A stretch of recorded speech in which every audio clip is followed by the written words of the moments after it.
way you beat a guy like that, you're not going to outbox him. If you're waiting on him and he's initiating and he's feinting you into counters and then he's countering the counter, you're going to lose that fight. Jay's chin's gone, right? And I'm not saying that I believe that. I don't believe that. I think getting beaten up by Daniel Dubois does not mean your chin's gone, especially when you keep getting up and you managed to rock him late in the fight and you stayed in the fight. And I think Daniel Dubois is a freak like, AJ is a freak. He's a one-off. Jake Paul is not Daniel Dubois. But some people are genuinely giving Jake Paul a chance. That's blowing my mind here. Now looking at the age difference, we've got 28 years old compared to 36 years old. So I guess the advantage there goes a little bit towards Jake Paul. 28-year-old is better than a 36-year-old. Max Kellerman recently broke down why he believes Jake Paul has a real chance of beating Anthony Joshua. He says Joshua's talent and championship pedigree are unquestioned, but age and declining explosiveness could hold him back. In contrast, Jake Paul brings youth, stamina, confidence, and relentless pressure. According to Kellerman, if Joshua wants to win, he must rediscover his younger, hungrier self, staying busy, aggressive, and willing to outwork Jake from the opening bell. And he's feinting you into counters and then he's countering the counter, you're going to lose that fight. Joshua has to impose his size, strength, youth, go to the body. He has to be willing to take certain risks. And if he does that... 2. Max Kellerman says Jake Paul genuinely has a real chance to win. Even though many people believe he's risking his life stepping into the ring with a former heavyweight champion like Anthony Joshua, Kellerman focused on Jake's mindset and how much he has evolved in recent years. Paul has fought multiple times under massive pressure, faced different styles, and learned how to stay composed when the spotlight is brightest. Because of this, Kellerman believes Jake won't be nervous at all going into the fight. He's been in big, high-stakes moments over and over again. Kellerman argues that Jake Paul is built for major events and actually performs better when the pressure peaks. He even said Jake has a 100% chance to win, not meaning he's guaranteed to beat Joshua, but that he's fully confident in his preparation, his skills, and the strong team behind him. Some boxing analysts are also predicting a possible upset. Their reasoning is that Joshua is older, his reflexes have slowed, and he no longer carries the same explosive, intimidating style he had during his undefeated prime. In their view, if Joshua can't tap into that old version of himself, he could be in real danger of losing. Experience that Jake has gained in the 5 years he's been in the sport. To be in your 12th or 13th fight in front of 80,000 people at AT&T Stadium in front of 125 million viewers, that's not experience you can gain normally. So he's going to go into that event very calm and very composed. And I fully believe that he does 100% think he's going to beat Anthony Joshua, yes. And what about the weight? Will there be a limit for Joshua? So there's a lot of discussion around the weight. Joshua fought Usyk twice. Both of those times, Usyk was 221 pounds. Joshua was 240 to 245. When Jake fought Mike Tyson last year, 227 pounds. I expect Jake will come in anywhere between 225 and 230, and Anthony Joshua has a weight limit of 245 pounds. There will be those, as you're aware, that will look at it and criticise this fight. There already have been, haven't there? They'll say it's a real mismatch. What would you say to them? Are we going to be watching sport at its purest? I would say it's much less of a mismatch than what you saw with AJ and Francis Ngannou, who a massive man, but relatively no boxing experience. I would say it's much less of a mismatch than AJ's 9th or 10th fight against guys who've been knocked out 20 to 25 times. Given AJ's pedigree, Jake is built for this. Jake is built for the big moments. So do I think it's dangerous for Jake Paul? Absolutely. Do I think it's also dangerous for Anthony Joshua? 100%. I mean, we're just watching some of these punches being thrown now. Can he take something like that, Jake Paul? Alexander Usyk took it, right? I think that was a perfect 1-2 combination by Joshua, again, on a fairly stationary fighter in Francis Ngannou, who had a good performance against Tyson Fury. But I don't think Tyson Fury took that fight serious. They argue that although Joshua once dominated heavyweights, he now fights more cautiously and is more hittable than in his prime. These fans also know how much Jake Paul has improved, showing greater power, sharper fundamentals, and stronger conditioning than in previous years.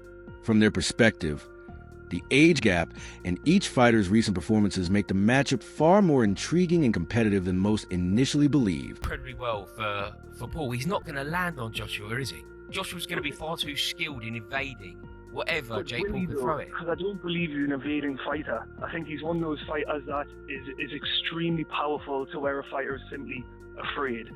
The problem is that all of the pressure's on Joshua at the moment. So Jake Paul, if he gets knocked out in 12 seconds, he should get knocked out. The problem is, as soon as Joshua starts taking damage, all of a sudden he's thinking, the world is watching me, I'm a professional fighter, and I'm getting beat off a YouTuber. All of the pressure is in Joshua, and that's a lot that can weigh on a man. Jake Paul can't damage him though. Like people can damage him though.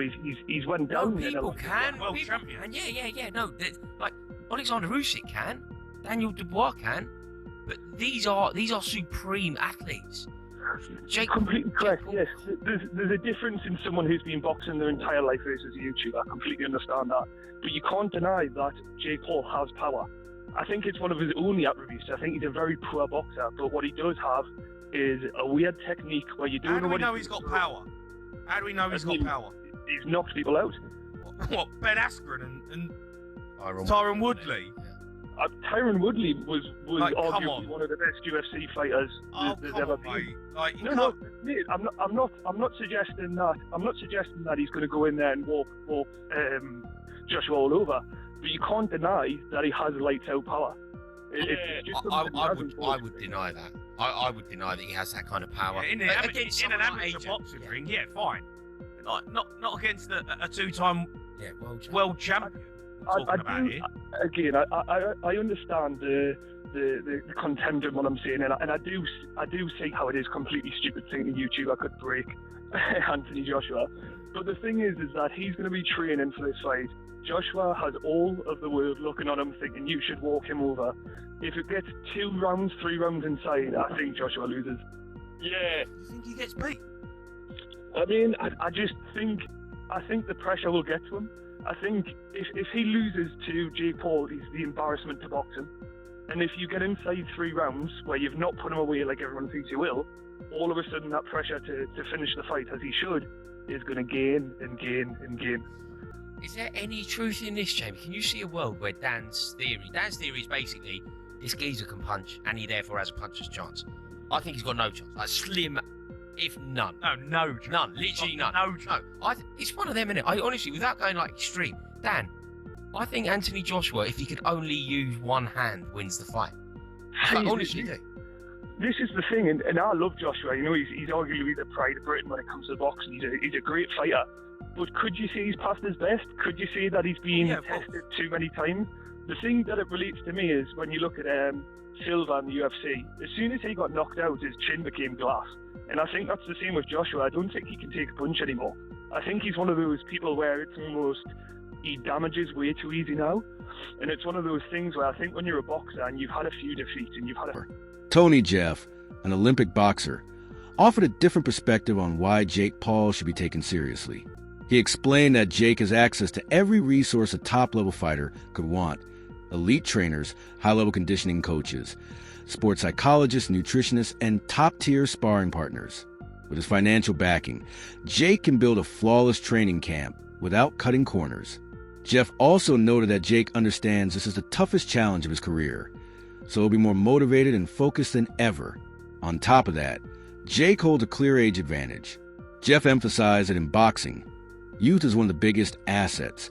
Young fighters recover quicker, train harder, and often enter the ring stronger and more energetic. Age difference, we've got 28 years old compared to 36 years old. So I guess the advantage there goes a little bit towards Jake Paul. 28-year-old is better than a 36-year-old. But that being said, we've got talking about experience and everything else. What comes with being 36 years old at Anthony Joshua's level. And then, like I mentioned, the heavyweights kind of seem to prime a little bit older. They'll come down to the height and the weight. This is the big one. 6'1" versus 6'6". 200 pound versus 252 pound. We got a 252 pounder in Anthony Joshua. The reach advantage is a lot, which we would expect. Amateur fights, we can see that Jake's only had one, where each is at 43, but 43 of them are included at the highest level, Olympic level.